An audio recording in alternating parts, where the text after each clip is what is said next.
Hello, thank you for catching this video. I'm gonna do a, sorry my cat's messing at the door. I'm gonna do a Divine Feminine collective reading today. I'm gonna use 4 different decks. I'm gonna first use this one, the Divine Feminine Oracle. I love this deck. I feel like I use it every day. Of course it comes with a little booklet. We love a booklet. And then I'm going to use 3 other decks. I'm just going to pick a card from each and see what comes through. The other ones I'm going to use are the Pleasure Oracle, which I love.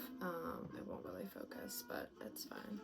It's a great deck. I love it. I also use that a lot. The Power of Intention. And then the Hedge Witch Botanical also doesn't want to focus. It's fine. But yeah, I'm going to use all 4 of those and just do a card from each.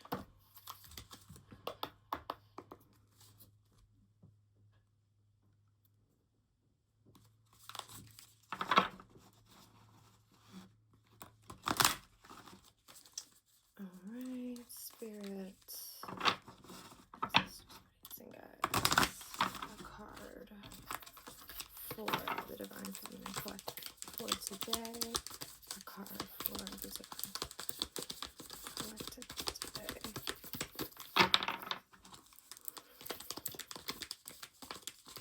And I'm also going to put this reading on my site. Ooh, okay, we got a couple.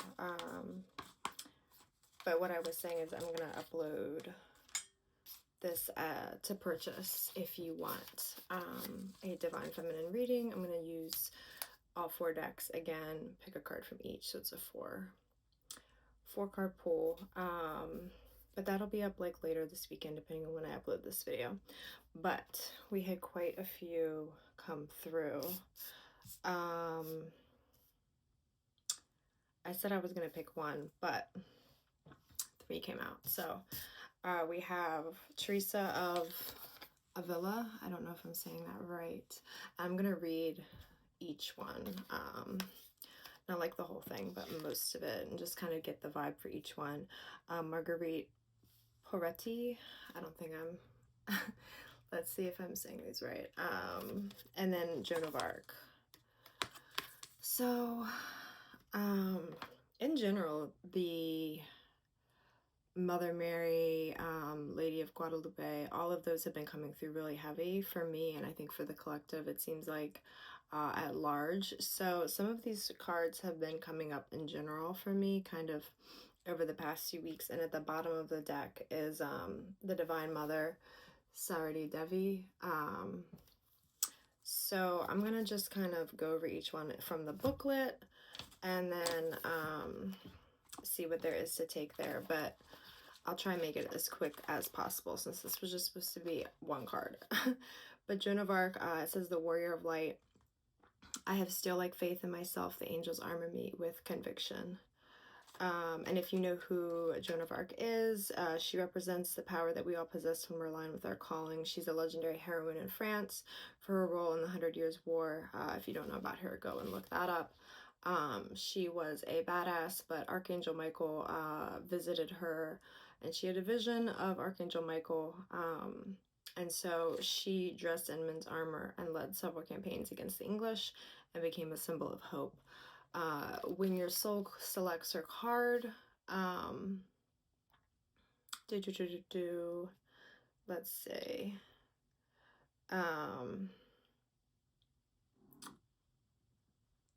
and because of, as a teenager, she led an army that changed the course of history for France. And because of the trials, we have sworn testimony detailing the courage of her convictions and her own testimony about her visions of the Archangel Michael, who inspired the course of her actions. Act and God will act, she said. So then it goes, the faith she had in her vision allowed her to take on a task that had never been done before by a young woman. So that's interesting. And then the meditation at the end, and the intention. The meditation, what is the most powerful vision for my life? The intention, I have still like faith in myself. The angels armor me with conviction. So that was Joan of Arc. And then, let's see, Marguerite Porte. Let's see. The mystic of divine love. Love is divine and I am nothing except a love. She is the essence of divine love and truth, that all we are is love. Marguerite was a French born in the mid 13th century, French Beguine. The Beguine movement was, I'm not sure if I'm saying that right at all, Beguine movement was a spiritual revival among women in the late Middle Ages that emphasized an imitation of Christ's life. So these women lived together in semi-monastic communities. They were not nuns, they didn't take formal vows and could leave at any point, but they lived with a shared spiritual intention. So very communistic, definitely very early Christ. So that's interesting. It gives background about her and the history about her. And it says, when your soul selects her card, there's nothing more powerful than remembering that we are love and that there's nothing and no one outside of us that is needed in order to realize this. Her soul voice meditation is, how can I feel the love that I am more deeply? How can I feel the love that I am more deeply? Ooh, that's good. And the intention is, love is divine and I am nothing except love. And then the last card is Teresa of Avila, Our Lady of the Interior Life. Let's see what hers is. I just realized my record stopped too. Teresa of Avila, Our Lady of Interior Life. I trust the answers I find within me. I know that the presence of love is real. So she was born in Avila in Spain in 1515. She experienced many illnesses and was confined to bed. Then she... Okay. Lots about prayer. And then when your soul selects her card, she's the call for the importance of the interior life. She knew intimately about the spiritual wealth we all possess and have access to if we're willing to go inward. What does the meditation is, what does love look like? What does love feel like in my body? That's a really good one too. What does love feel like in my body? And the intention is, I trust the answers I find within me. I know that the presence of love is real. So lots of like mothering energy, lots of divine mother, divine feminine coming in. I'm going to look up the bottom of the deck too, that card. Sarada Devi. Hopefully I'm saying that correct. And then hers is, unconditional love exists within me. The presence of love is the absence of judgment. Sarada Devi embodies the feminine power that initiates seekers onto a spiritual path through unconditional love. She was born in India in 1853, and she meditated to a clay figurine of the goddess Kali and began to have visions. So the history about her is pretty interesting, and it says, when your soul selects her card, she loved all her disciples unconditionally and equally. In her teaching, she emphasized that there is no such thing as a stranger. The meditation is, what am I currently judging or criticizing about myself?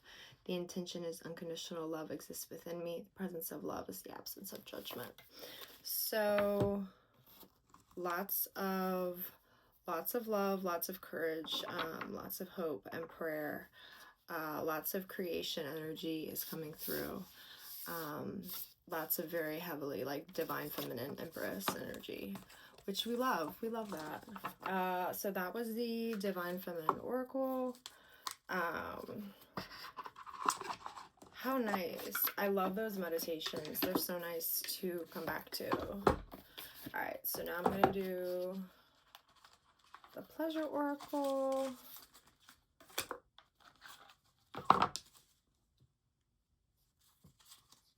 These are such great cards. Spirit baby card today for the collective. Let's see, I'm gonna have to put the record back on too.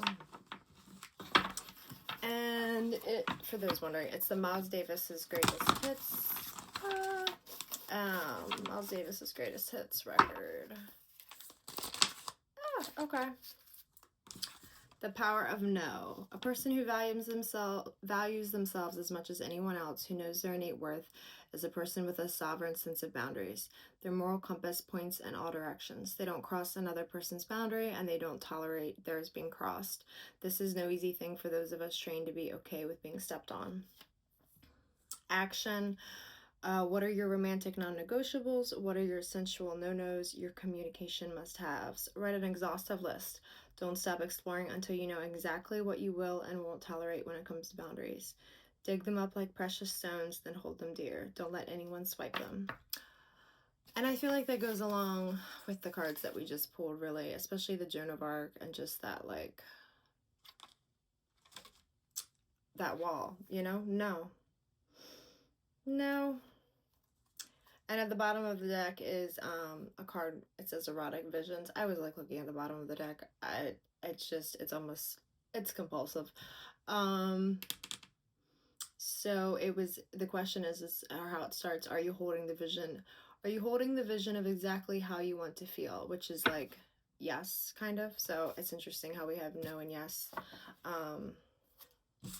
Reminds me of yin yang energy and like balance, which has also been coming up a lot lately. Very interesting, very interesting. Okay, let's put that over here. I'm gonna have to fix the record in a minute. That requires me getting up. I don't know if I can do that right now. Just because I'm really tall and this is a this is a tight space. So I will fix it in a minute. But this is from the Power of Intention cards. Spirit, a card for today. Card for the Divine Collective. Power of Intention.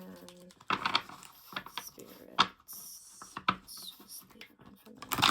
Just so you know, understand.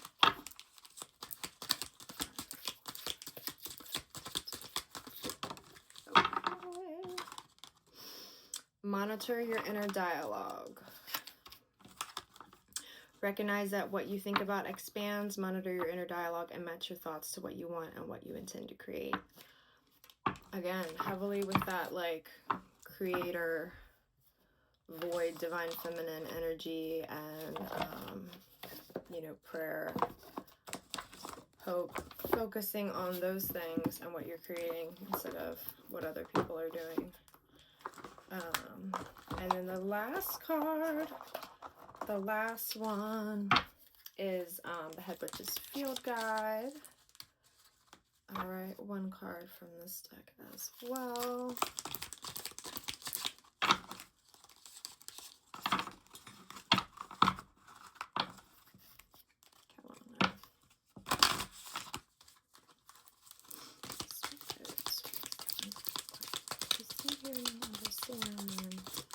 Be aware of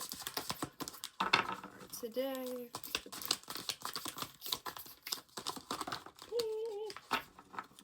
Well, keep saying one and I keep getting more.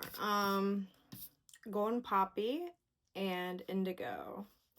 And at the bottom is Dandelion. Humility. All right, cool. So Golden Poppy, that is the Oracle principle or word for that one is dream. Does this not have an index? It doesn't. Okay. Golden Poppy.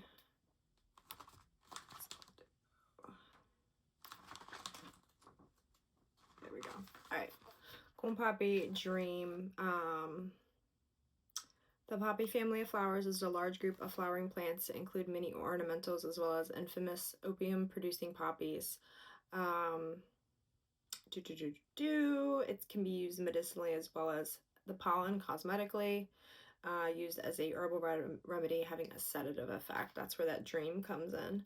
Golden poppy is not an hallucinogen, but it is a great relaxant and can produce a state of friendly lethargy. Poppy tea and a relaxing bath are a pretty effective way to wind down after a stressful day. And it tells you how to make it. 2 grams of dried herb per 150 milliliters And you can make tea using any of the above ground parts, so not the roots. Leaves, stems, flowers. Okay, and then the oracle property dream refers to the long history of the poppy's use as a sedative and narcotic. For hundreds or perhaps thousands of years, this plant has been associated with altered states of consciousness, memory, and pain relief.